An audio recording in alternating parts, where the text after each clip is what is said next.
Bonjour, bonjour. Alors, bienvenue à ceux qui sont ici, ceux et celles qui sont ici au Café Cambio. Merci d'ailleurs au Café Cambio de leur accueil.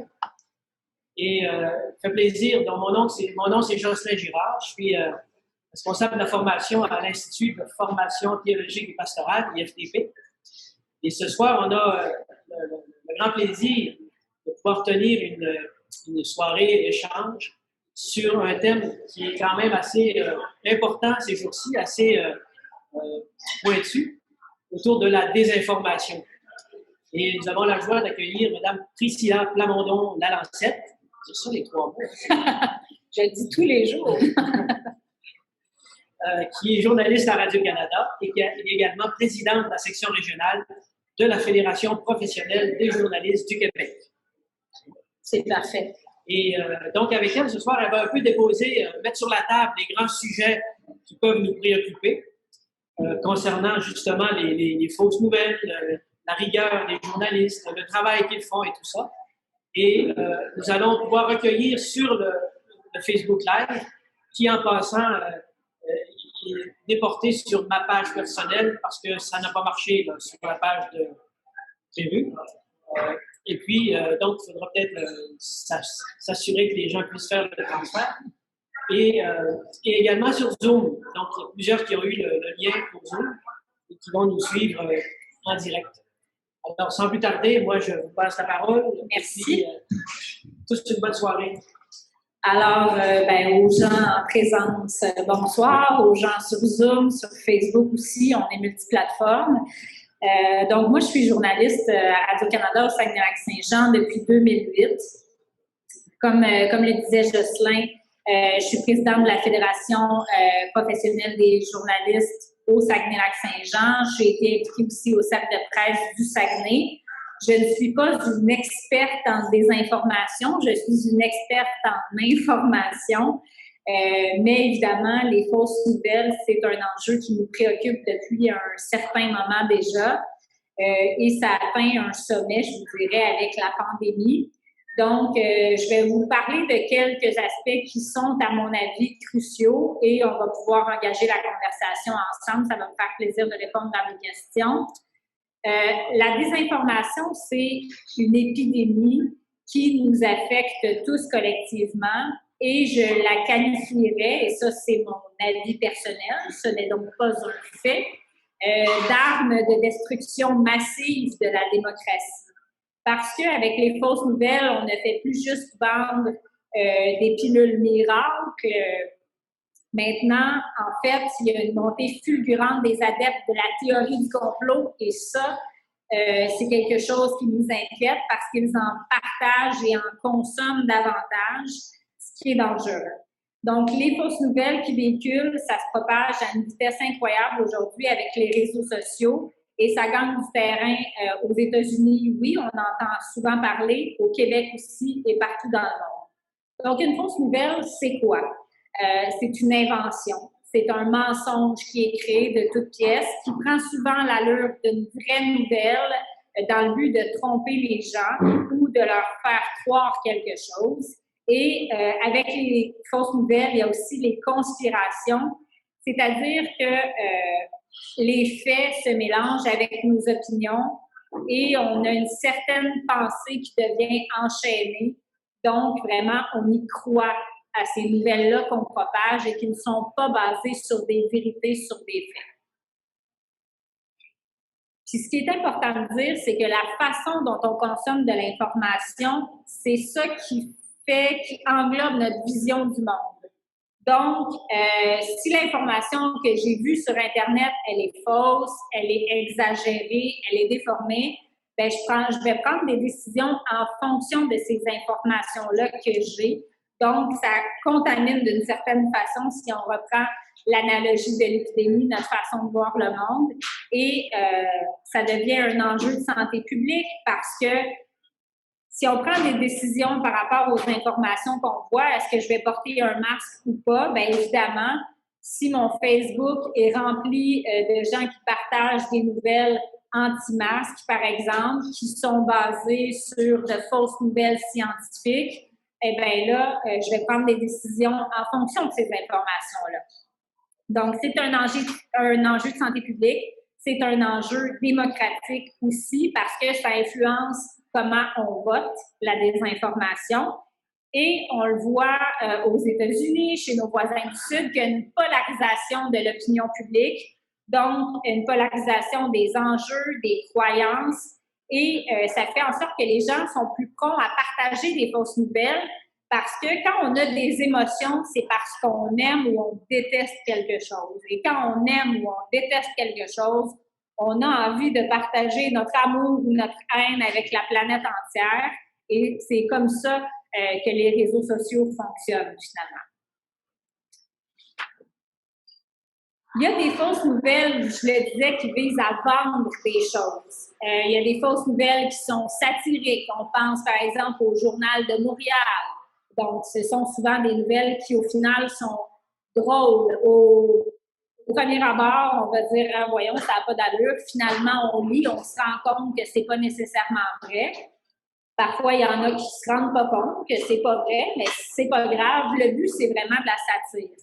Il y a des fausses nouvelles qui mettent en vedette des célébrités. Il y a 2 ans, il y avait un faux site de nouvelles qui disait que Leonardo DiCaprio allait s'installer à Baie-Saint-Paul parce qu'il voulait s'acheter une petite ferme. Et ça a été propagé à une vitesse incroyable au Québec. Mais c'était pas vrai. Ça a pris du travail pour montrer que même s'il citait le People Magazine, ben Leonardo DiCaprio n'avait jamais dit ça dans le People Magazine. Donc, ce sont le genre de fausses informations. Et il y a les fausses nouvelles à caractère politique.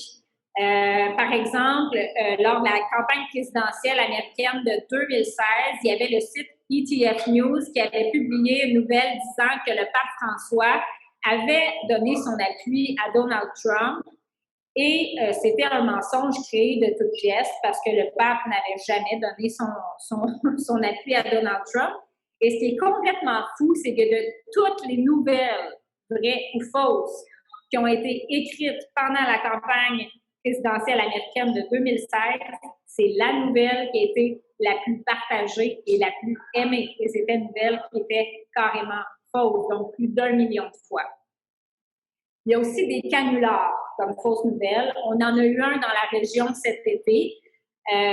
Festiram, qui est un festival qui existe depuis longtemps à Alma, a alerté les médias en disant qu'il s'était fait voler une chaloupe d'une valeur symbolique qui existait depuis les débuts du festival. Mais finalement, c'était une stratégie de communication, une stratégie de marketing. La chaloupe, elle n'avait pas été volée, c'était pour promouvoir un nouveau jeu dans les rues d'Alma. Et la Fédération professionnelle des journalistes a fait une sortie pour dénoncer ça parce que, honnêtement, dans le marasme de toutes les fausses nouvelles contre lesquelles on doit se battre au quotidien, qui est un organisme ici au Saguenay-Lac-Saint-Jean dont la crédibilité est établie, qui disait utiliser cette crédibilité-là pour dire aux médias on s'est fait voler notre chaloupe. Ben nous, ça n'a pas passé parce que c'était pour tromper. En fait, on a trompé les médias et on a trompé la population. Et ça, c'est pas du tout dans notre mandat. Donc, le rôle des médias, c'est d'informer, c'est donner l'heure juste. Et maintenant, ben, c'est de lutter contre la désinformation. C'est devenu une grosse partie du travail journalistique. Et le remède à l'épidémie de fausses nouvelles, ben, c'est de faire de l'éducation aux médias et à l'information. Au Québec, à l'agence Science Presse qui travaille là-dessus à temps plein, il y a 2 journalistes qui travaillent là-dessus. Leur tâche principale, c'est le détecteur de rumeurs. Donc, ils vérifient des nouvelles, ils vérifient les faits et ils publient des articles sur leur plateforme. Donc, le détecteur de rumeurs. Et ils ont aussi une nouvelle initiative avec la COVID-19 qui s'appelle Dépister l'info. Là encore, ben, ils traquent toutes les fausses nouvelles qui ont rapport à la pandémie. Donc, ils vont regarder tout ce qui est scientifique, si ça a des fondements, d'où ça vient, qui a dit ça, est-ce que ce sont des sources crédibles. À Radio-Canada, il y a aussi les décrypteurs. Il y a 4 journalistes à temps plein pour décrypter justement l'information, d'aider les citoyens à démêler le vrai du faux. Et il y a 2 articles en temps réel que vous pouvez consulter, des décrypteurs. Il y en a un qui s'appelle voici la désinformation qui circule à propos de la COVID-19. Donc, ça, c'est vraiment lié à la pandémie. Et il y a une espèce de tutoriel aussi qui s'appelle « Coronavirus, ne partagez rien avant de suivre ces étapes ». Alors, si jamais vous voyez une nouvelle qui dit que si vous consommez du curcuma et de l'eau chaude, ben ça fait en sorte que vous n'attraperez pas le coronavirus et que vous avez, dans votre bonne volonté de partager ça avec les gens qui sont sur votre Facebook, allez lire en premier, est-ce que je devrais partager ça, pourquoi, quelles sont les sources et tout ça, parce que souvent, ça ne repose sur rien de scientifique. Depuis quelques années, la FPJQ a aussi mis sur pied une formation qui s'appelle 30 secondes avant d'y croire. Parce que honnêtement, si on prend 30 secondes en cliquant sur un lien Facebook qui attire notre attention, on peut se rendre compte que c'est de la désinformation et que c'est une fausse nouvelle. Donc, cette formation-là, on la donne dans les écoles primaires, secondaires, au cégep, et on la donne maintenant aussi dans des foyers de personnes âgées. Parce que tout le monde est susceptible de tomber dans le panneau, qu'on soit éduqué ou non, qu'on soit jeune ou vieux. Je vais prendre une petite gorgée d'eau. Avant ça, l'information, c'était facile, c'était dans le journal, on savait à quoi on avait affaire. Et aujourd'hui, sur nos fils d'actualité, il y a une surabondance de nouvelles, c'est difficile de démêler ce qui est une nouvelle réelle et ce qui est une fausse nouvelle. Donc, ce qu'il faut faire, c'est apprendre à vérifier la source. Est-ce que c'est un média connu? Est-ce que c'est un média crédible? Est-ce que l'auteur signe son texte? Qui est cet auteur-là? Et il faut regarder aussi les URL pour voir c'est quoi la provenance du site web. Il faut aussi faire appel à son esprit critique. Je vous disais tantôt, on est prompt à partager quand ça vient chercher nos émotions. Donc, premièrement, il faut prendre 30 secondes pour se remettre de nos émotions quand on lit quelque chose, puis se dire, OK, est-ce que ça fait du sens? Est-ce que c'est bien vrai? Puis là, de faire la démarche d'aller regarder d'où ça vient avant de partager quelque chose. Quand je dis que ça peut arriver à tout le monde, je vous dis une anecdote comme ça. Ce matin, en regardant le site du détecteur de rumeurs, je me suis rendu compte que moi, journaliste, je me suis fait avoir. Il n'y a pas longtemps, j'ai acheté une couverture lourde. Donc, ça, c'est des couvertures avec des billes à l'intérieur pour mon fils parce que on m'avait dit que c'était apaisant, que ça calmait l'anxiété, qu'on pouvait s'endormir plus facilement. Mais finalement, en lisant ce texte-là, je me suis rendu compte qu'il n'y avait aucune étude, aucune, qui prouve ça. En fait, c'est des choses qui ont été véhiculées et ça a été repris à des fins promotionnelles et tout ça, et du bouche à oreille. Et donc, j'avais pas fait mes recherches et j'ai acheté cette couverte-là. J'ai peut-être perdu 100 $ pour rien. Et il n'y a pas d'énormes conséquences à ça. Sauf que quand on voit, par exemple, les conséquences que ça peut avoir avec le mouvement QAnon, là, on peut voir que c'est un peu plus dangereux de ne pas vérifier finalement de l'information. Donc, tout le monde peut se faire avoir. Et l'adhésion à des théories conspirationnistes, c'est plus répandu chez les jeunes parce que les jeunes ne consomment presque exclusivement des nouvelles sur les réseaux sociaux. Mais il y a un mais. Il y a aussi une étude aux États-Unis qui a été publiée par Science Advance qui révélait que les utilisateurs de Facebook âgés de plus de 65 ans propagent 7 fois plus de fausses nouvelles que les jeunes. Donc, peut-être que les jeunes sont plus conspirationnistes, mais les personnes plus âgées partagent plus de fausses nouvelles. Donc, on voit vraiment que ça touche un peu n'importe qui. Il y a aussi aux États-Unis une étude qui a été faite par Pew Research qui démontre qu'il y a maintenant 60% des Américains qui consultent leur information sur les réseaux sociaux. Donc, là où il y a des informations qui sont vraies et fausses.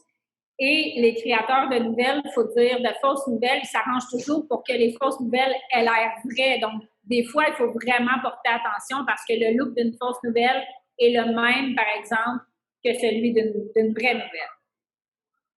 C'est sûr aussi qu'avec la montée du conspirationnisme, il y a une crise de confiance envers les médias. Il n'y a pas longtemps, je marchais sur le pont Sainte-Anne ici, puis j'ai vu, il y a des collants sur le pont Sainte-Anne où c'est écrit médias égale propagande. Donc, c'est pas juste aux États-Unis qu'il y a des gens qui croient ça, c'est pas juste à Montréal ou à Québec, c'est chez nous aussi. Il y en a qui croient que les médias ne sont là que pour faire de la propagande gouvernementale, alors qu'au contraire, on tente de rester un rempart contre la désinformation et qu'on fouille constamment, on questionne constamment les autorités sur leurs décisions. Et c'est sûr que selon l'entreprise médiatique, parfois il y a des lignes directrices qui sont différentes, mais nous, à Radio-Canada, on a un code de déontologie très strict. On a des normes et pratiques journalistiques auxquelles on n'a pas le droit de déroger. On a des contentieux, des avocats qui repassent sur nos textes, sur nos enquêtes journalistiques pour s'assurer que notre contenu est vrai et vérifié. Donc, on ne dit pas n'importe quoi, n'importe comment, n'importe quand. Il y a un processus et il y a une rigueur là-dedans. Les gens qui se partent une chaîne YouTube chez eux et qui disent tout et n'importe quoi, ça peut être drôle, ça peut être divertissant, mais est-ce qu'ils vérifient vraiment chacune des informations qu'ils vous disent? La réponse, c'est non. Nous, on est obligés de vérifier nos informations avant d'aller en ondes avec quoi que ce soit, avant d'écrire quoi que ce soit, parce que sinon, on peut avoir des plaintes et on peut perdre notre emploi. Donc, je veux dire, c'est assez strict comme façon de procéder. Est-ce que quelqu'un va taper sur les doigts d'un YouTuber qui n'a pas vérifié ses informations? Non. D'ailleurs, une opinion avec laquelle on n'est pas d'accord, ce n'est pas une fausse nouvelle, quoi qu'en dise Donald Trump. Des faits vérifiés, même si ça heurte nos croyances, même si ça heurte nos valeurs, même si on trouve que ça nuit à notre image ou à notre conception du monde, ce ne sont pas des fake news. En février 2020, le directeur de l'OMS a dit « Nous, on ne combat pas seulement une épidémie, nous luttons aussi contre une infodémie. Les informations fausses se propagent plus vite et plus facilement que le coronavirus et elles sont tout aussi dangereuses. Je pense que c'est matière à réfléchir. » Depuis quelques semaines, Google, YouTube, Facebook, Twitter ont décidé de retirer des contenus. Depuis un certain temps, ils retirent des contenus de fake news, mais pendant le temps où ça a circulé, les gens ont été exposés. Et ce qu'il faut comprendre, c'est que quand c'est retiré, ça crée une méfiance. Dans certains groupes qui adhèrent justement à beaucoup de fausses nouvelles ou qui sont conspirationnistes, ils vont dire, dépêchez-vous de lire ça parce que ça va être retiré, vu que les autorités essaient de vous cacher la vérité. Et là, lorsque ça va être retiré, on va dire, vous voyez, c'est de la censure, ils veulent empêcher que la vérité soit connue. Donc, c'est vraiment un mode de pensée qui est comme ça. Donc, c'est difficile de s'en sortir parce que quand on fait des gestes pour contrer la désinformation, ça alimente en fait les théories du complot. Ça m'amène à vous parler, en terminant, puis avant qu'on jase, de la conspiration de QAnon. Trump, je vous le répète, si vous ne le savez pas, a donné son appui aux partisans de cette théorie complotiste-là, qui prétend qu'il y a un groupe de satanistes pédophiles qui contrôlent secrètement le gouvernement américain. Pas juste le gouvernement américain, mais aussi le monde entier. Et eux, ces adeptes-là, ils croient que Trump est en train de livrer une guerre clandestine pour combattre ce groupe maléfique-là, donc ils veulent qu'il soit reporté au pouvoir. Comment ça a commencé ce mouvement-là? C'est un internaute qui avait le pseudonyme Q en français, qui dit être un agent du renseignement américain, qui a commencé à publier des messages codés sur des forums anonymes et où il disait révéler la vérité sur ce que cachaient les médias et les politiciens. Donc, il y a un amalgame entre les médias et le politique. ce qui fait en sorte que les conspirationnistes se méfient non seulement du système politique, des gouvernements, mais aussi des médias et se coupent complètement de l'information qui vient des médias traditionnels. Alors, les groupes qui contestent les mesures sanitaires actuellement, plusieurs groupes qui contestent les mesures sanitaires mises en place pour combattre la pandémie, ont trouvé une place dans ce mouvement-là.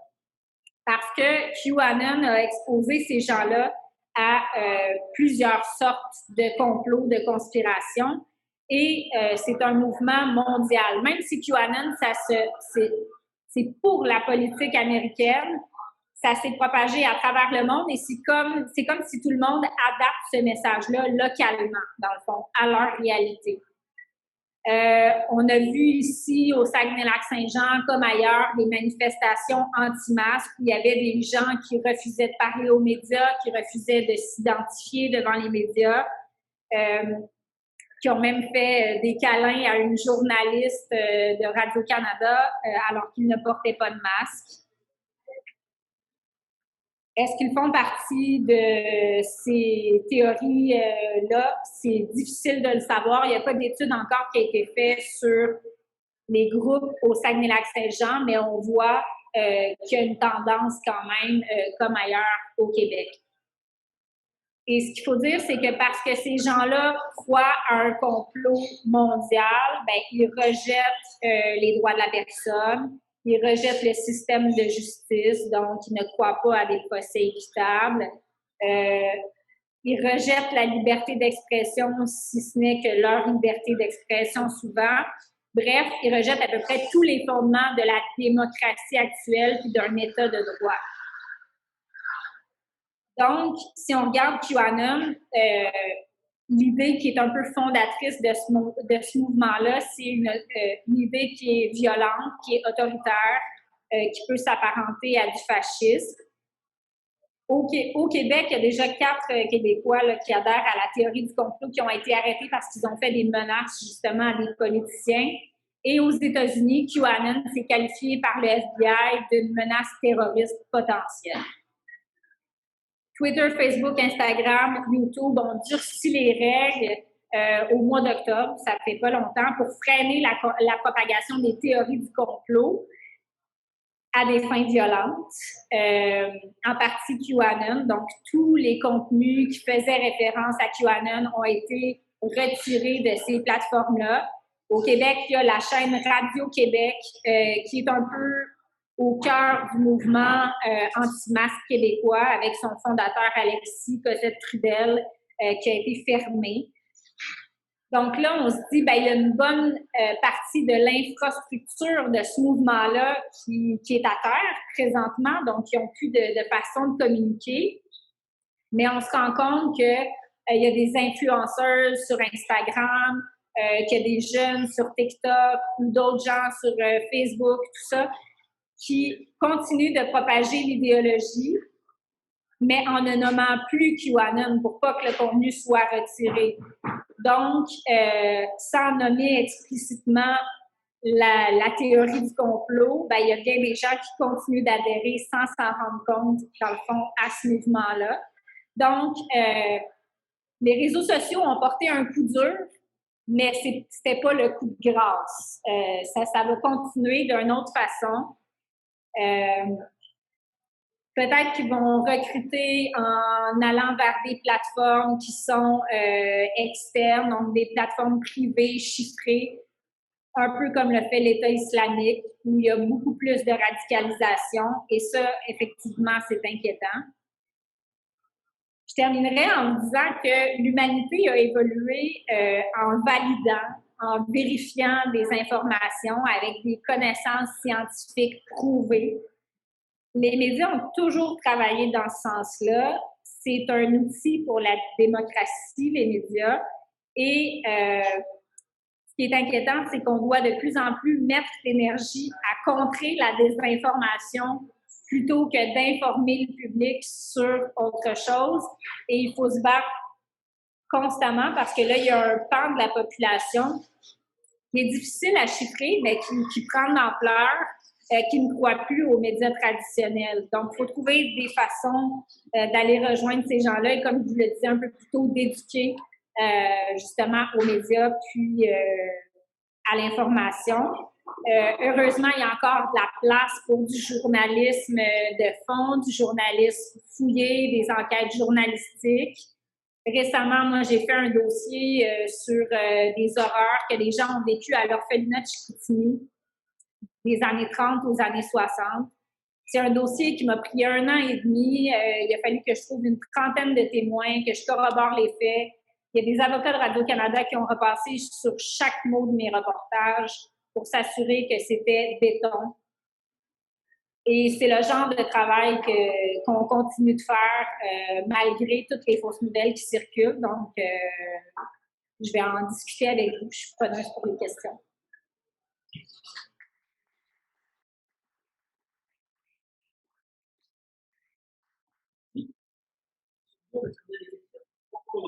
Ah, moi, j'en ai une.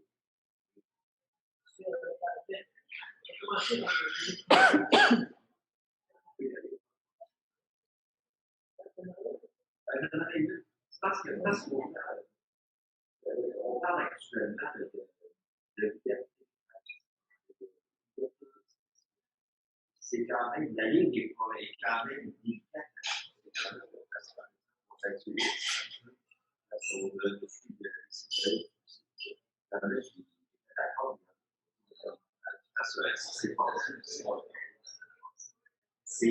Ça devient délicat. C'est quoi que jusqu'où face à la censure? Ben, c'est pas facile de demander d'aller. On me pose la question, bon, la distinction peut-être entre liberté de presse, liberté d'expression, jusqu'où on va dans la censure. Si on se réfère à la pandémie, nous, depuis le début, on a couvert, par exemple, les manifestations anti-masques. On a laissé place au discours des gens qui ont différentes opinions par rapport à ça.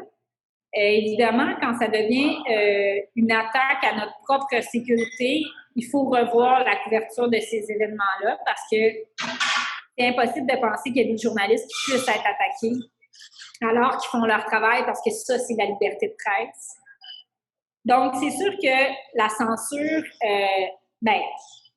quand une information est fausse, pourquoi elle continuerait de circuler? Si on a fait un travail derrière de vérification des faits sérieux, c'est normal qu'il y ait une censure parce que nous, on travaille à dire la vérité, à s'appuyer sur des faits au quotidien. Donc, je pense qu'en ce sens-là, la liberté de presse, elle doit demeurer et on va toujours respecter la liberté d'expression en autant qu'elle ne brime pas non plus la liberté de presse. Je ne sais pas si ça répond à votre question. Oui, je pense que c'est ça. Parce que ce qui arrive, par exemple, avec la Unis, c'est qu'on contre le gouvernement, contre la mission, on va solliciter.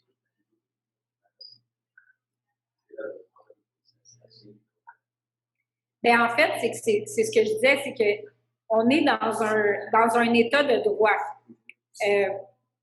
Si on ne respecte plus les règles, à un moment donné, il y a des lois, puis on se doit de les respecter. Les médias ne sont pas là pour appeler à la désobéissance civile.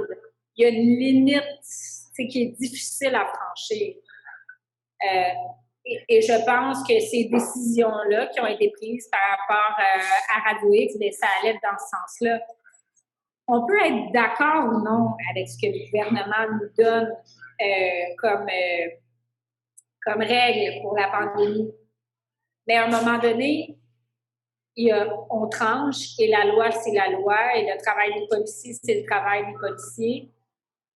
Je peux être contre, mais je porte mon masque quand même parce que je respecte les autres, que je respecte les lois. Si on ne respecte plus les lois, on est dans un système anarchique. C'est-à-dire qu'on ne veut plus avoir de gouvernement pour nous gouverner, on veut se gouverner seul, on s'en va là. On parle de journalisme, on parle aussi d'opinion. pas le but de faire cette distinction-là, c'est des tribunes, les gens parole. Effectivement.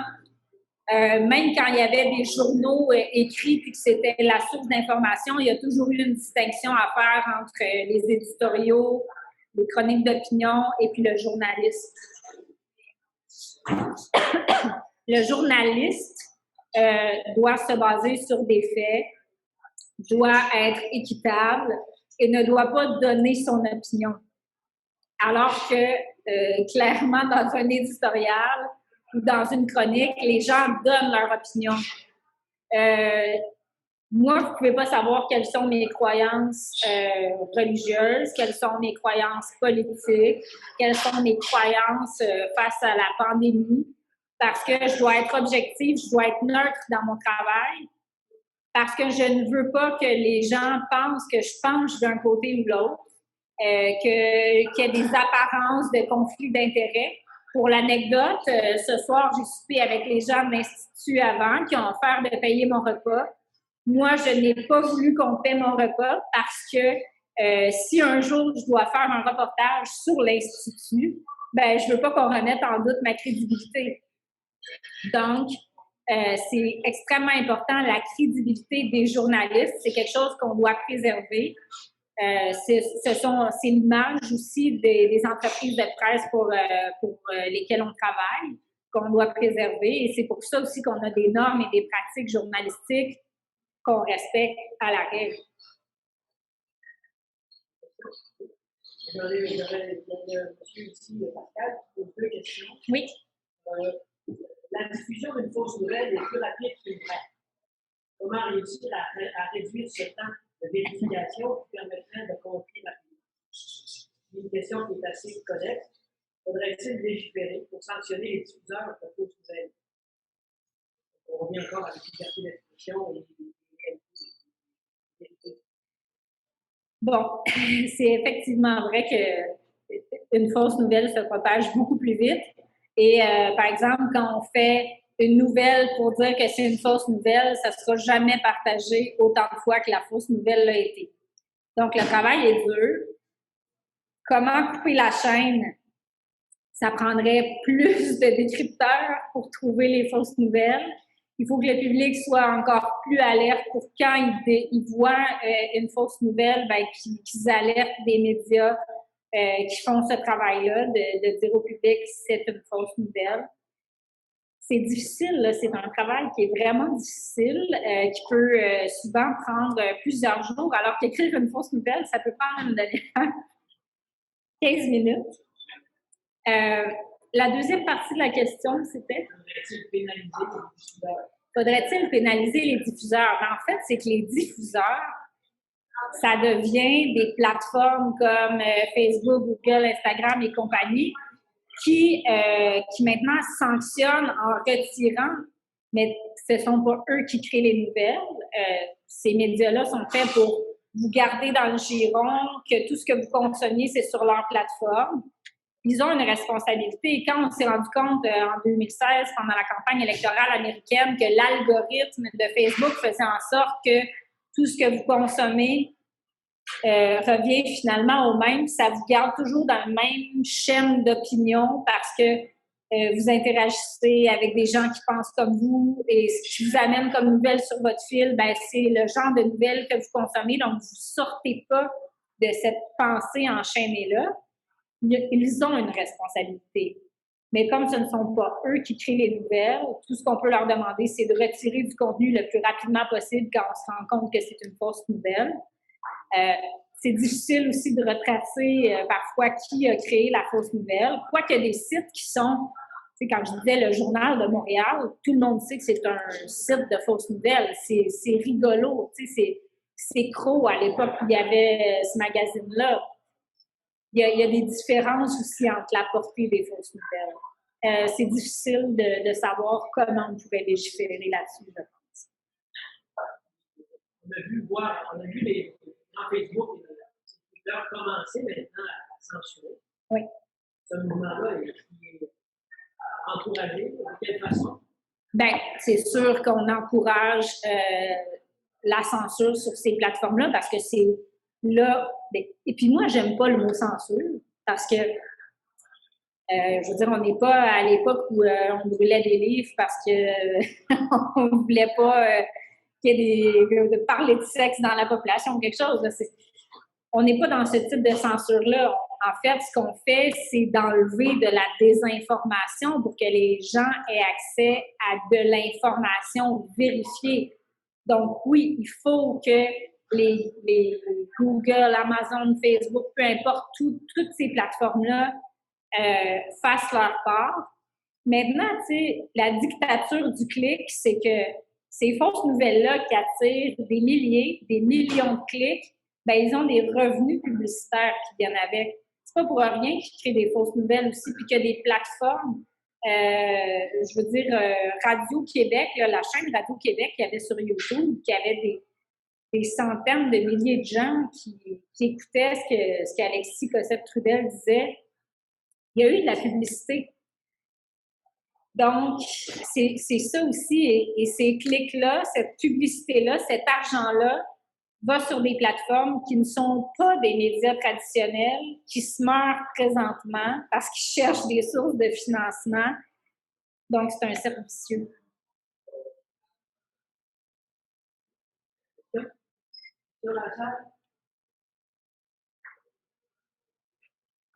J'aimerais ça que vous nous donniez un petit peu le portrait d'une journée dans la vie d'une journaliste. Quand vous êtes envoyé pour aller chercher l'information, comment ça se fait la vérification entre le moment où il y a quelque chose qui sort et le moment où nous, on entend une nouvelle? Il y a tout un travail en amont. J'aimerais ça avoir une idée, là. Une journée dans la vie d'une journaliste ou une semaine dans la vie d'une journaliste. Selon le chef de temps que ça représente. Une journée typique, donc le matin, on a soit nous-mêmes, on a un sujet qu'on apporte ou on a une affectation, c'est-à-dire que on a une collègue qui nous dit, ben voici, tu vas travailler sur tel sujet aujourd'hui. À partir de là, on doit premièrement se faire une tête sur le sujet pour le connaître. Parce qu'on est des généralistes, les journalistes en région, on n'est pas spécialisés nécessairement en économie ou en politique ou peu importe, en santé. Ces temps-ci, on en aurait besoin, mais... donc, on se fait une tête sur le sujet et ensuite, on appelle les intervenants à qui on doit parler. Je vous donne une idée. Disons, la semaine dernière, on reçoit un communiqué le matin concernant le projet de GNL Québec, disant qu'il y a des associations étudiantes à travers le Québec qui s'opposent puis demandent l'arrêt immédiat du projet. Donc, 48 associations étudiantes qui disent représenter 300 000 étudiants. Donc, le travail de base, c'est d'aller parler avec ces associations étudiantes-là pour savoir pourquoi elles sont contre le projet, pourquoi elles demandent l'arrêt, puis d'où vient leur mandat finalement, parce que est-ce qu'il y a vraiment 300 000 étudiants au Québec qui sont contre GNL Québec? Donc, il y a des nuances à apporter. Non, il n'y a pas 300 000 étudiants, sauf que leurs associations étudiantes ont eu le mandat de les représenter en ce sens-là.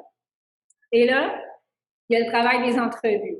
En entrevue, si un représentant étudiant nous dit GNL Québec, c'est financé par des gens qui financent aussi le charbon, donc c'est pas vrai que ça va aider à une transition du charbon vers une énergie plus propre que le gaz naturel liquéfié. On se dit, d'où vient cette information-là? Est-ce qu'elle est valide? Alors là, moi, si la personne me dit ça en entrevue, je ne peux pas la laisser dire ça en ondes si ce n'est pas vrai et si nous, à Radio-Canada, on n'a pas été capable de vérifier cette information-là. Ce n'est pas une information que nous avons vérifiée à Radio-Canada, donc ce n'est jamais allé en ondes, par exemple, un commentaire comme ça. Ce qui n'empêche pas que la personne peut penser ça. Mais moi, mon travail, c'est pas de véhiculer des faussetés. Je peux véhiculer des opinions en autant qu'ils ne soient pas diffamatoires et qu'ils soient basés quand même sur des chiffres qui font du sens, qui ont été vérifiés. Donc, il y a ce travail-là à faire aussi. On ne peut pas prendre ce que les gens nous disent pour du cash. On ne peut pas rapporter en nombre tout ce qui nous est dit parce que ça ne ferait pas de sens. Et donc, une fois que les entrevues sont faites, ben, nous, on doit faire du sens avec ça, donner la parole également à GNL Québec, disons dans ce cas-là, pour eux qui voudraient justement rectifier des choses, vouloir donner leur côté de la médaille. Ça, c'est parce qu'on doit être objectif puis donner la parole des deux côtés. Sinon, si je ne parle que des représentants étudiants, ben Radio-Canada peut avoir l'air de pousser le point de vue des étudiants. Donc, c'est important de donner les deux côtés. Et donc, s'ensuit la rédaction du reportage télé, de l'article web, du reportage radio. Donc, c'est un peu toujours comme ça que ça fonctionne. Évidemment, il y a des dossiers plus fouillés, comme je disais tout à l'heure, les vies marquées à l'orphelinat de Chicoutimi, où ça demande la recherche, où on doit fouiller, établir des contacts, avoir des sources anonymes, des sources qui veulent nous parler publiquement. C'est du travail de longue haleine. Il n'y a pas un sujet qui est pareil, en fait, pour les journalistes, mais chaque sujet mérite autant de rigueur, peu importe sa portée. Tranquille, les gens se disent. Maintenant, c'est bien mieux fort. Alors, une question qui revient un peu à ce qu'on avait tantôt, mais quand même. Pourquoi est-ce qu'on tribune médiatique dans un ordre comme le Dr Mailloux? Il utilise son statut de psychiatre, peut-être en parenthèse controversée, pour dire des énormités, jusqu'au suicide. Là, je vais avoir l'air d'avoir la COVID, là, mais j'ai un chat dans la gorge depuis une demi-heure.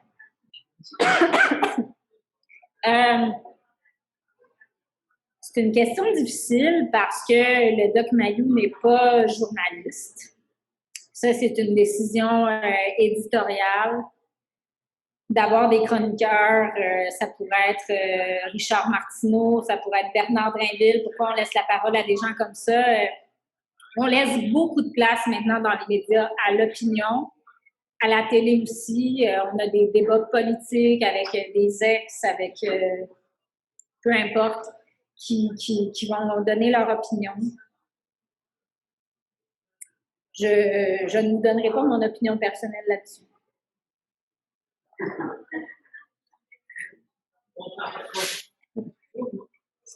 Qui sont traités. Alors, une autre question ici. Oui. Les entreprises comme Apple utilisent depuis cet été des robots pour fabriquer des nouvelles. Il suffit d'inscrire le type d'article et ce que l'on veut prendre comme idée dans un texte. Et un texte est conduit dans les minutes suivantes. De plus, on utilise des banques d'images pour effectuer une relation avec le texte. Plus besoin de journalistes. On peut donc payer pour le type de nouvelles qu'on aimerait publier. Est-ce qu'on peut dire ça? C'est plus un commentaire que c'est ça. Bien, évidemment que des robots qui écrivent des nouvelles, ça paraît complètement absurde parce que le robot n'a pas une sensibilité intellectuelle pour vérifier des informations. Évidemment, un robot peut, à partir d'un communiqué de presse, écrire une nouvelle, mais cet été, on a reçu un communiqué de presse de Festiram qui disait que leur chaloupe avait été volée et on s'est fié au communiqué de presse. On n'a pas fait de recherche supplémentaire parce que on a comme eu un mécanisme un peu robotique à dire ben c'est un organisme fiable qui nous envoie un communiqué, on relaie la nouvelle. On apprend de ça, évidemment, des épisodes comme ça, mais le robot ne va jamais faire la démarche supplémentaire. Quand on a le petit point d'interrogation, le petit doute dans notre tête, qu'on va faire 2-3 appels supplémentaires avant d'aller en onde avec une information, bien, le robot, lui, ne fera jamais ça.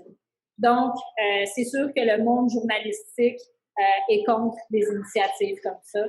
D'autant plus qu'il y a de moins en moins de journalistes dans les salles de presse, qu'il y a de moins en moins de médias, donc de moins en moins de diversité. Donc, on n'a pas envie d'être remplacé par les robots. Vous avez peut-être vu, là, vous avez dit comment la salle de livre quel avis vous voyez sur l'impact que les médias papier, là,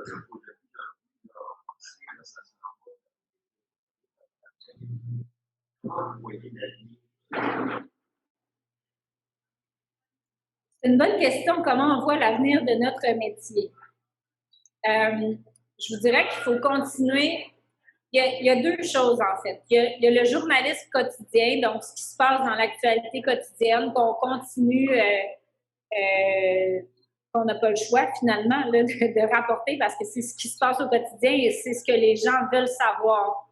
On le voit avec la pandémie, là, les articles les plus consultés au Canada, jour après jour, c'est le bilan de la COVID, c'est le nombre de foyers d'éclosion, c'est qui est affecté dans la région. Et ce travail-là, il est nécessaire parce que la population a besoin de savoir. Donc, il y a ce travail-là au quotidien qui va continuer, mais qui est sensiblement le même. Si vous lisez l'article du quotidien de Radio-Canada, de TVA, de Bell Média, d'une même journée pour parler, le texte sera différent, mais le contenu sera similaire. Parfois, il y aura une touche différente parce que le journaliste va aller chercher un angle différent.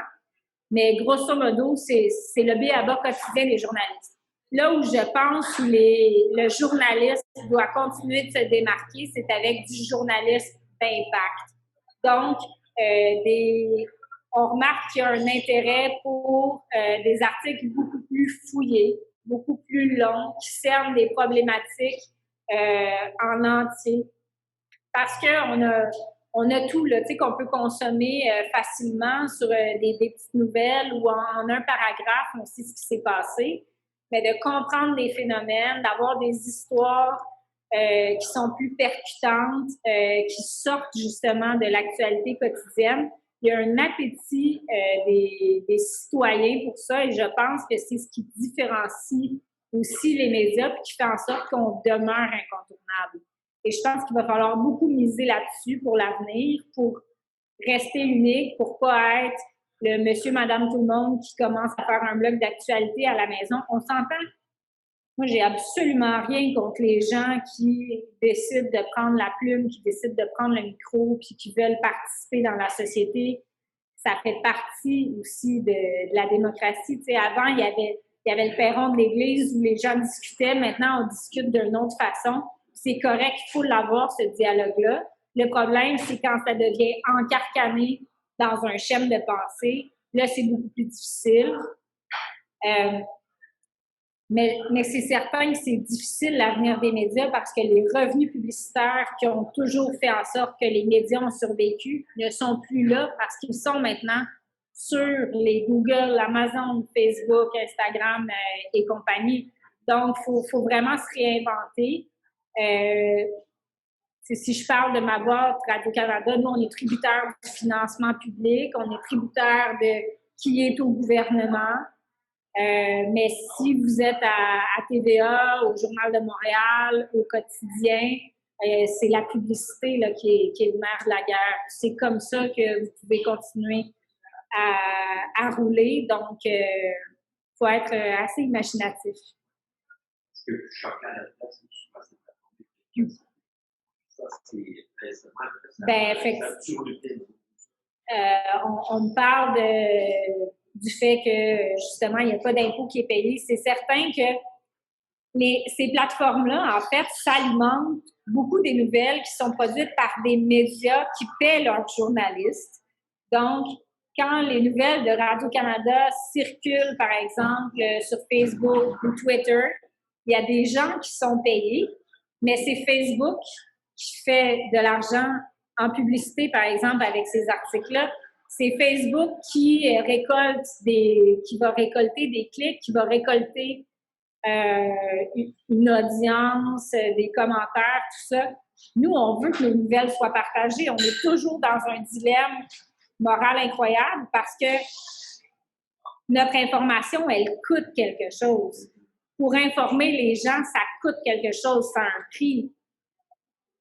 Mais évidemment, c'est les grosses compagnies qui tirent maintenant tous les revenus publicitaires, ne paient pas d'impôts au Québec et ne redonnent pas de redevance à Radio-Canada ou à TVA ou au Devoir ou à la presse ou au quotidien. il faudra sévir. On le demande depuis longtemps. Il faudra que les gouvernements mettent leur poing sur la table à un moment donné, mais ça n'a pas encore été fait. Moi, j'ai une question ici sur Zoom, qui est peut-être plus sociologique que journalistique.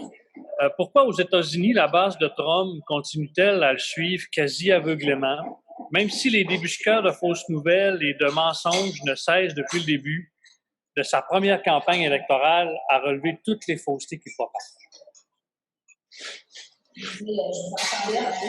Ben oui.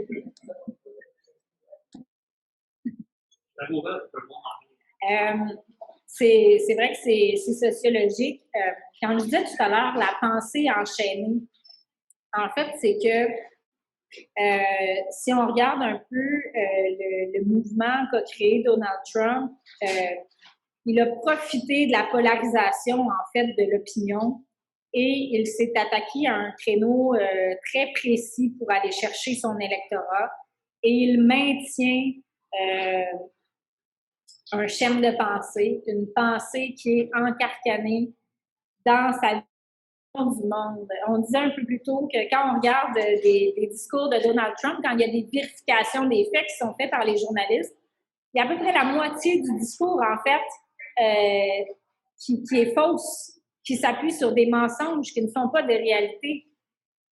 Et c'est extrêmement difficile parce qu'il s'est bâti un réseau. Aux États-Unis, c'est très différent la politique, mais il y a des think tanks, il y a des comités d'action politique qui sont financés et qui véhiculent une idéologie avec des radicaux de droite, de l'Église, avec des groupes, on dit les white angry males, mais bon, il veut aussi aller chercher les females. C'est un défi pour lui. Donc, il cultive une base électorale par la haine de la politique traditionnelle, parce que lui fait les choses autrement. Et c'est tout à fait fascinant de voir comment il y arrive depuis sa première élection. Et cette base électorale-là, elle cultive une haine. Ce sont des gens qui sont en colère contre le système, des gens qui sont contre le système. Et c'est pour ça aussi que le mouvement QAnon a pris tellement d'ampleur. C'est que le mouvement complotiste remet en cause le système, les bases du système, la justice, les politiciens, le pourquoi ils sont là. De penser que dans certaines institutions américaines, dans les sous-sols, les gens gardent des enfants prisonniers pour des satanistes pédophiles. Tu sais, le créneau de ce mouvement-là, c'est fait vos recherches. Je ne sais pas si vous avez lu à un moment donné Patrick, j'oublie son nom de famille, à la presse, Lagacé, merci. Patrick Lagacé a écrit une chronique savoureuse où il rapportait qu'il y a un homme, à un moment donné, qui est rentré avec un fusil dans un restaurant aux États-Unis, puis il les menaçait en disant qu'il retenait des enfants dans le sous-sol. Faites vos recherches, il ne s'était jamais rendu compte que ce restaurant-là n'avait pas de sous-sol. Donc, à un moment donné, la théorie du complot, elle est tellement forte, les gens croient tellement à ça qu'ils ne font plus leurs recherches et qui croient dur comme leur met comme information et ils croient que c'est une vérité. Donc, c'est pour ça aussi que c'est dangereux. Ce mouvement-là est d'une façon tout à fait personnelle. Je peux vous dire que j'appréhende beaucoup l'élection américaine parce que on a l'impression que nos voisins, peu importe l'issue du vote, vont être plongés dans le chaos et c'est juste à côté de chez nous. À suivre.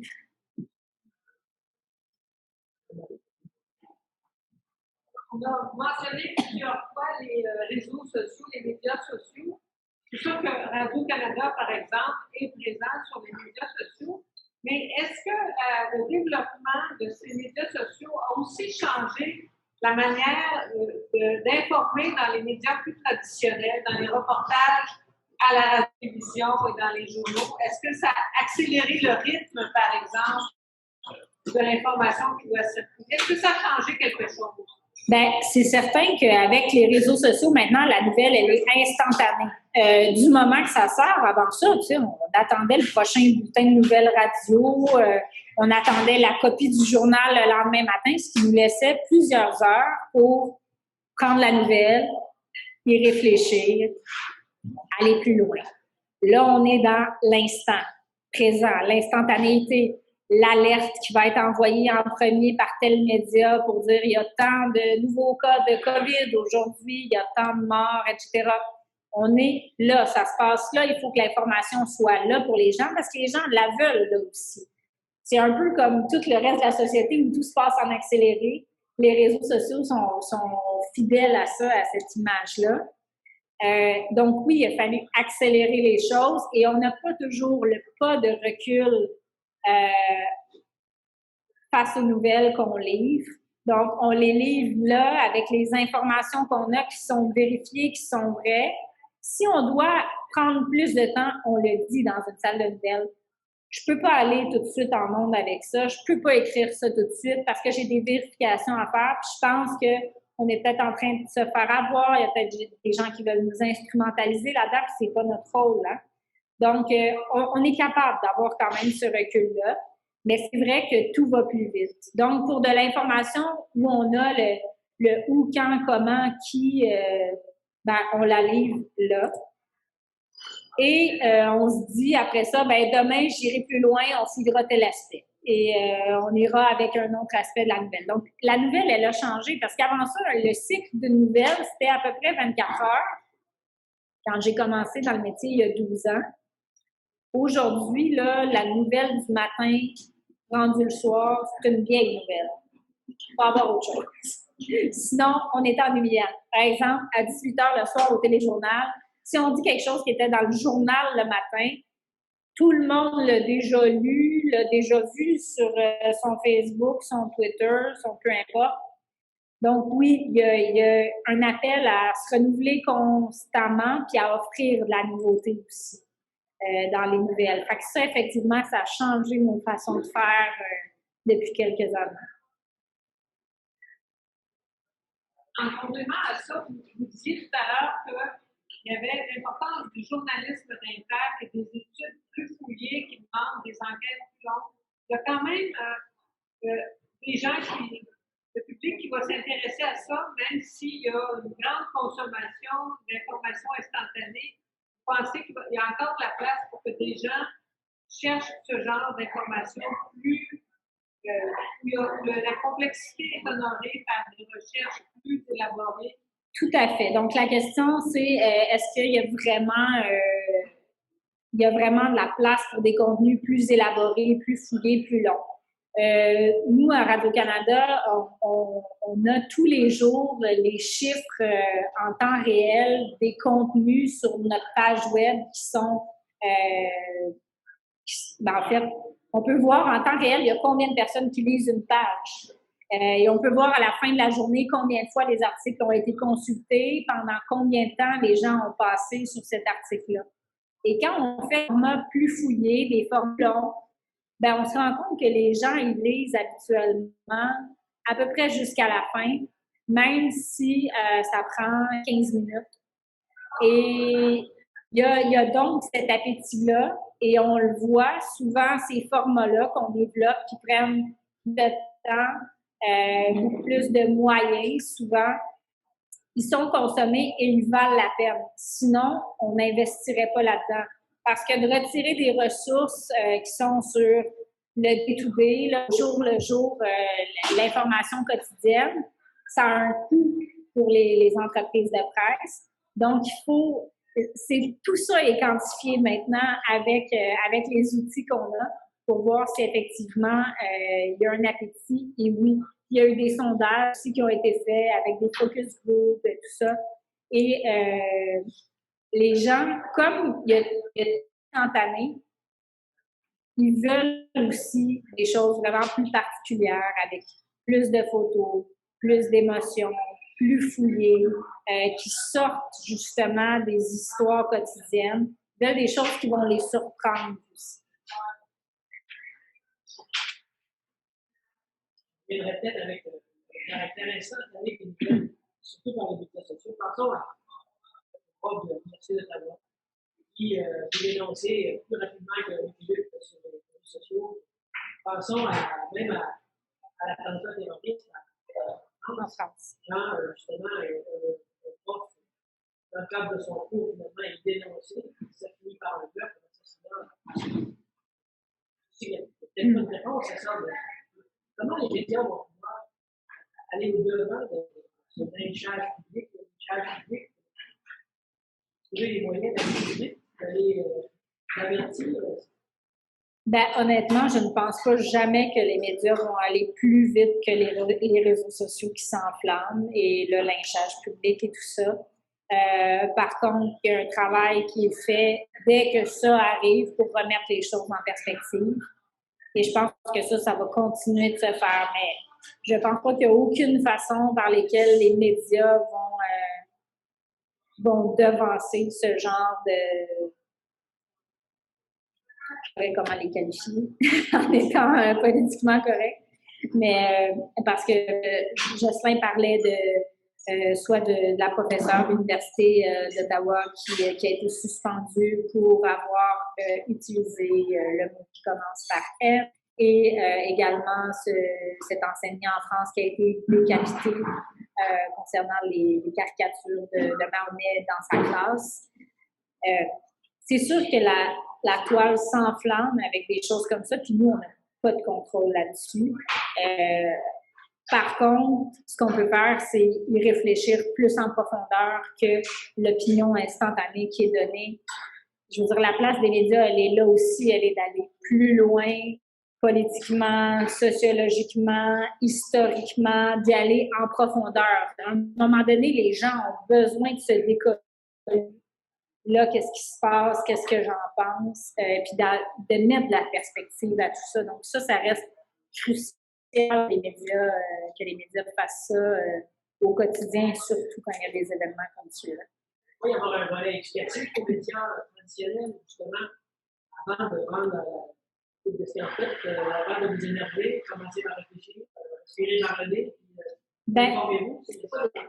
Et effectivement, là, de l'éducation aux médias, c'est un peu comme je disais avec l'initiative 30 secondes avant de croire. En fait, notre fédération des journalistes, ce serait que ça fasse partie du curriculum. Là, je veux dire, à l'école, on apprenne aux enfants, dès leur jeune âge, comment on interagit sur les réseaux sociaux, comment on doit réfléchir, comment on doit déceler les fausses nouvelles, tout ça.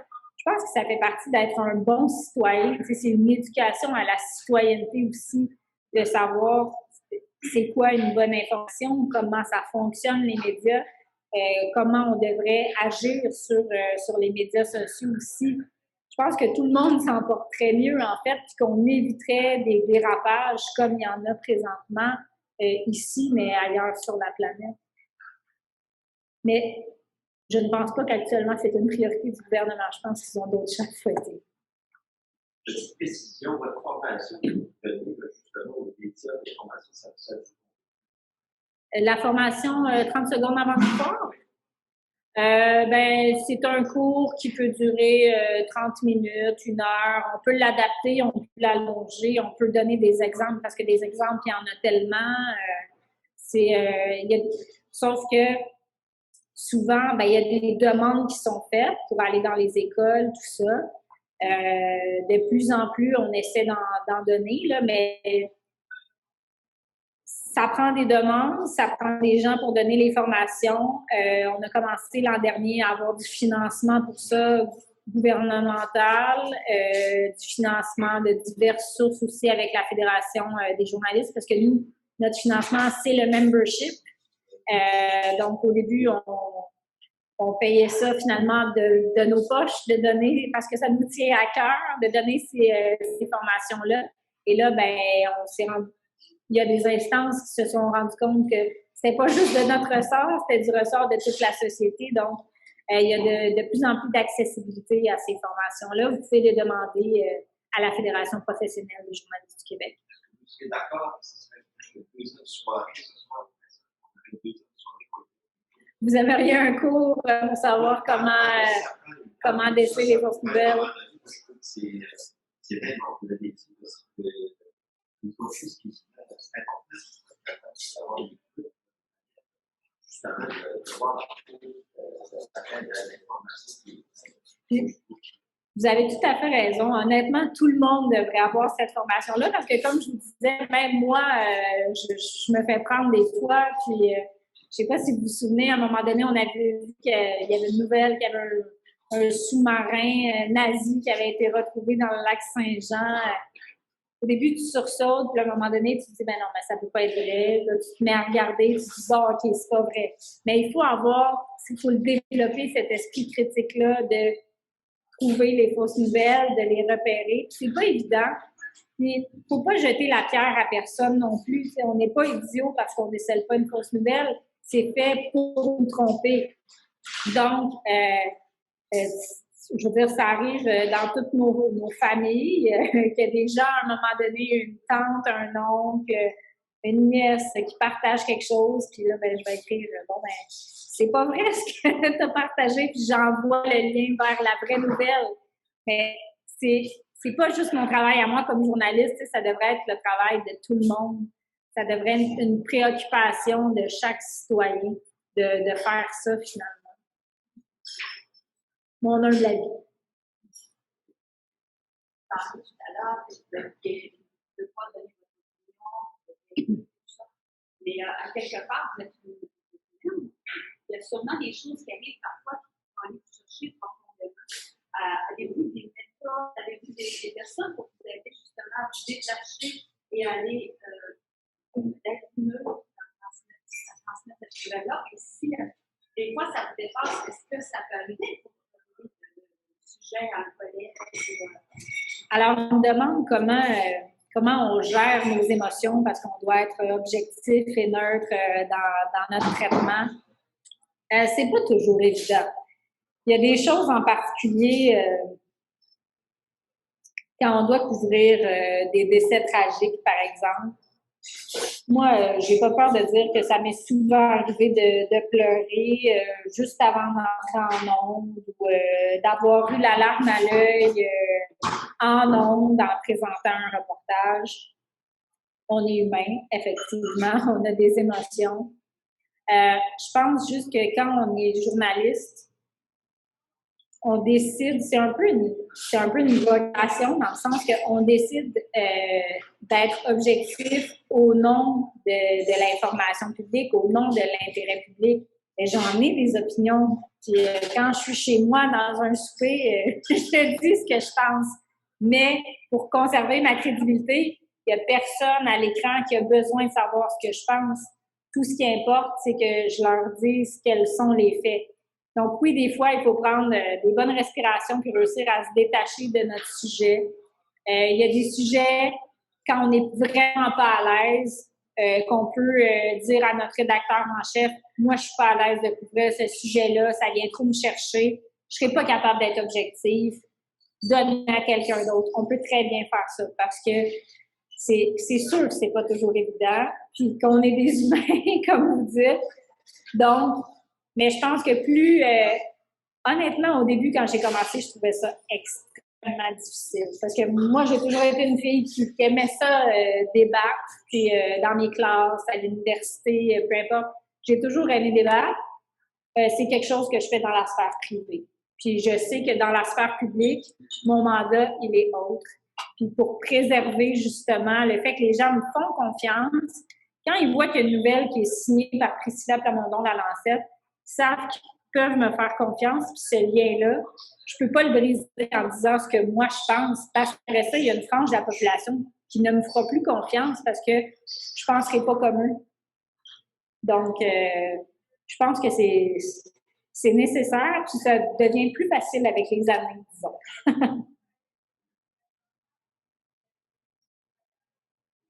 Alors que aux États-Unis, la liberté d'expression est enchâssée par une loi, un amendement dans la Constitution.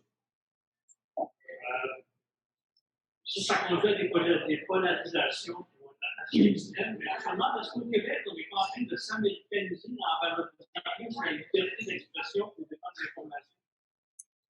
Alors, la question, c'est est-ce qu'on est en train de s'américaniser au Québec en valorisant davantage la liberté d'expression que l'information?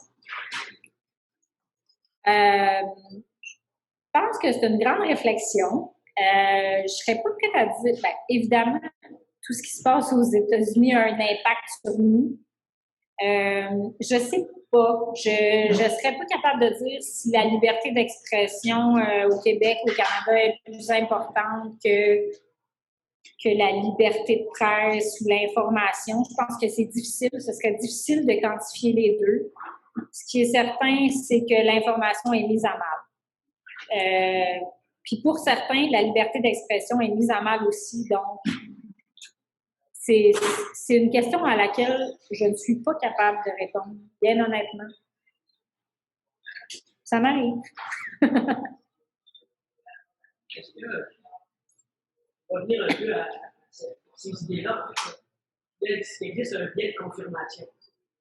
Tout le monde, on est attiré par les idées qu'on partage. Je vais parler tout à l'heure des algorithmes. Mais revenons par exemple au mot en haine. À l'instant, j'ai une amie qui m'envoie la vidéo de Nathalie Lafrenière qui fait son discours à Radio-Canada. C'est très intéressant. D'une certaine manière, j'ai envie d'y adhérer.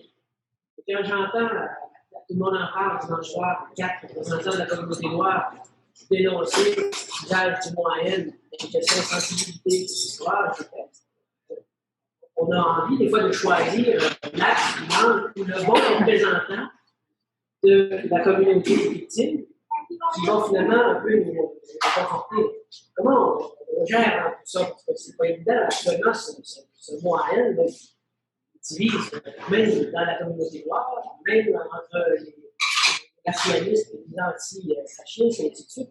Il n'y a personne qui sait comment danser à tout. Alors, le fameux mot en haine, effectivement, on voit que c'est un débat qui polarise. Là où moi, mon travail s'arrête, c'est que il y a des opinions qui sont partagées d'un côté comme de l'autre. Et comment départager les faits des sensibilités? Je pense que de part et d'autre, il y a des sensibilités. Et c'est là que ça devient très difficile et il y a des gens qui vont pencher d'un côté puis il y a des gens qui vont pencher comme de l'autre. Et je pense que les médias, tout ce qu'ils peuvent faire, c'est de représenter cette diversité d'opinions-là parce qu'il n'y a pas de vérité dans ce débat-là. Et pour les gens, pour une grande partie des gens de la communauté noire, ils ont leur vérité parce qu'ils ont une histoire. Ils ont une vision du monde qui est la leur, de par les souffrances qu'ils ont vécues, de par la ségrégation, de par le racisme, tout ça. Donc, personne ne peut leur dire qu'ils ont tort. Parce que ces gens-là, ils se sentent comme ça. Et ça se base sur aucun fait, autre que leur ressenti.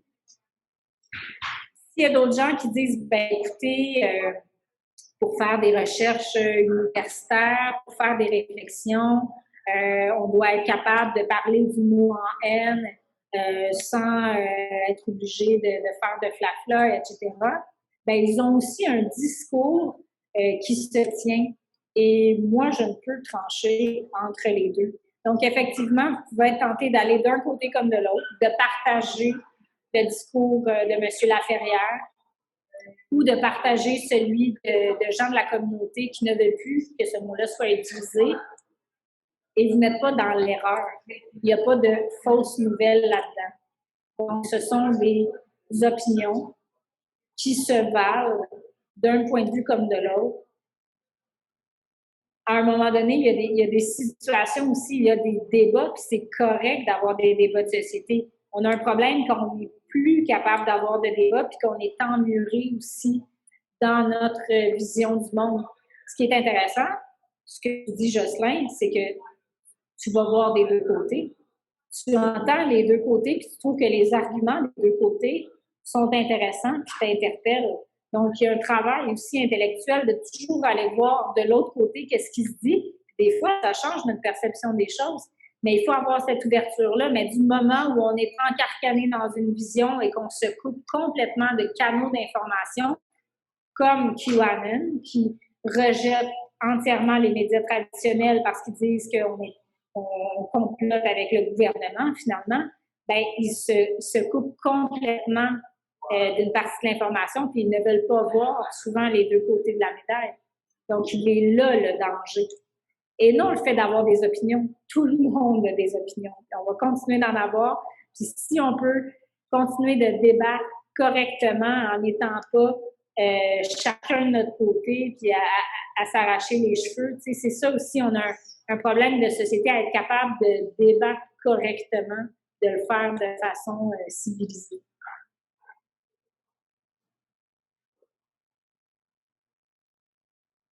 Il y avait une analyse il y a quelques années, cette façon de voir, il y avait un sondage québécois avec le consensuel. Le Code Québec. Vous faites référence au Code Québec, effectivement, que les Québécois n'aiment pas la chicane, qui sont plus consensuels, qui n'aiment pas les débats de société. Toute chose peut changer, mais effectivement, ça semble faire partie un peu de notre ADN. C'est clairement pas l'ADN qui vient de la France, parce qu'en France, ils aiment beaucoup les débats et ils sont capables d'être complètement opposés puis d'aller prendre une bière après et d'en rire. Peut-être qu'on est un peu plus susceptibles, les Québécois, par rapport à nos opinions, justement, et tout ça, on est plus tranchés. Je pense que c'est d'être capable d'aller chercher cette ouverture-là, puis d'être capable de voir que l'autre personne a un point de vue qui peut être intéressant, puis dès qu'on est capable d'écouter comme il faut, on se rend compte, finalement, que tu sais, à l'école, ils nous apprenaient à débattre d'un côté comme de l'autre. Es-tu pour ou contre le port de l'uniforme scolaire? Il fallait être capable de dire les arguments des deux côtés, mais ça peut-être que ça se perd un petit peu. D'être capable de voir les arguments des deux côtés qui peuvent être bons comme mauvais. Est-ce qu'il y a d'autres questions?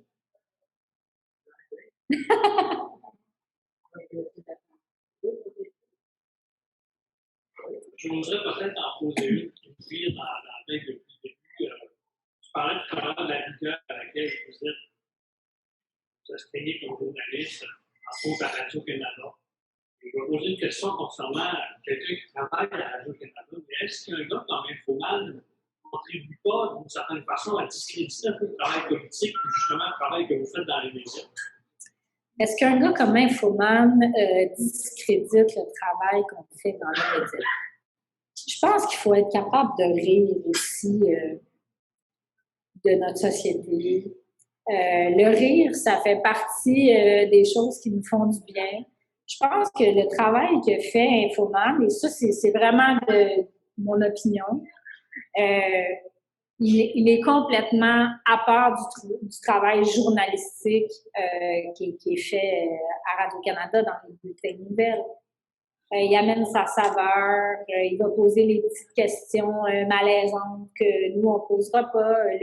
Le but d'Infoman, c'est de divertir, pas nécessairement d'informer comme nous, on doit le faire. Il informe parce que c'est son personnage, mais il faut comprendre qu'Infoman, c'est un personnage. Donc non, je ne pense pas qu'il discrédite du tout la profession journalistique. Je pense que c'est le genre de choses qui fait du bien à l'âme, d'être capable de rire des moments cocasses, des conférences de presse, des journalistes qui s'enfargent à la télé, de toutes ces choses-là.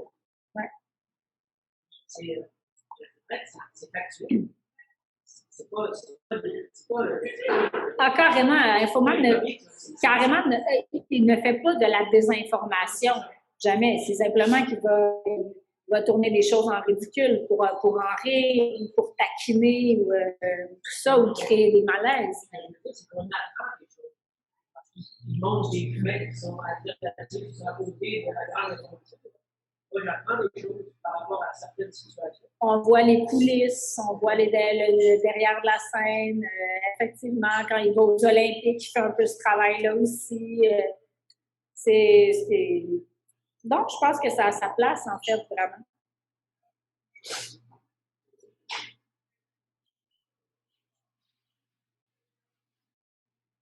Moi, ici, c'est devenu tranquille. Là, ici, je vois nouveau message. Ça, vous gérez ça, là, vraiment. OK.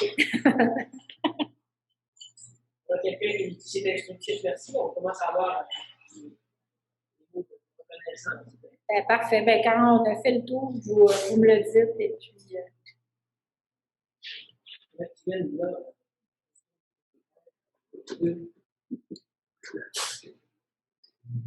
Celle-là ici? Les deux. Alors, s'il n'y a pas d'autres questions, j'ai l'agréable tâche de remercier Mme Samandon-Lalancette. Je m'appelle Anne-Marie Château, je suis moi aussi à l'Institut de formation pédagogique et pastorale. Et je retiens en particulier un mot qui a été prononcé à quelques reprises, la pensée enchaînée. Je pense que ce soir, on a eu l'occasion de briser quelques chaînes qui peuvent retenir prisonnière notre pensée. Le monde de l'information, le monde des nouvelles, c'est une réalité. Le monde est complexe. Et quand on pense pouvoir tout faire rentrer dans une petite boîte blanche ou une petite boîte noire, en fait, on est en train de s'emprisonner soi-même dans un univers clos qui nous rend, qui nous coupe des autres aussi et qui nous donne un portrait tronqué de la réalité. Et là, j'ai l'impression que vous avez ouvert des portes, des fenêtres à toutes nos boîtes, que vous avez aussi redonné les ondes de gris, de toutes les nuances qu'il y a dans la vie, au lieu d'avoir juste du noir et du blanc. Et je dirais que cet univers complexe, vous nous avez permis de l'explorer en amont, du côté du travail que vous faites comme journaliste, mais aussi en aval sur l'importance que votre rôle a pour la population, pour la démocratie, pour le bien commun, pour la vie en commun. Donc, je pense qu'on a peut-être ce soir acquis quelques armes de protection contre la désinformation, qui est une destruction massive aussi.